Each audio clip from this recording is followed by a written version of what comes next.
Reasoning નો દિશાંતરનો question solve કરીએ કે નીતિ સૂર્યોદય તરફ 10 કિલોમીટર ચાલીને વાંચતા જવાનું અને કરતા જવાનું. સૂર્યોદય તરફ એટલે કે પૂર્વ બાજુ ચાલે છે 10 કિલોમીટર.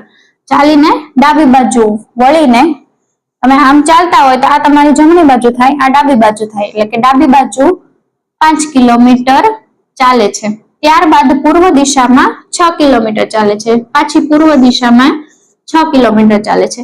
પછી દક્ષિણ દિશામાં 5 કિલોમીટર ચાલીને એટલે કે દક્ષિણ દિશામાં 5 કિલોમીટર ચાલીને સૂર્યાસ્ત બાજુ 3 કિલોમીટર ચાલે છે. સૂર્યાસ્ત ક્યાં થાય? પશ્ચિમ, એટલે કે આ બાજુ. કેટલું ચાલે છે? 3 કિલોમીટર. તો નીતિ મૂળ સ્થાનેથી એટલે કે અહીંથી કેટલા અંતરે છે? તો તમે કેટલા અને અહીંયા સુધી આ કેટલું અંતર છે?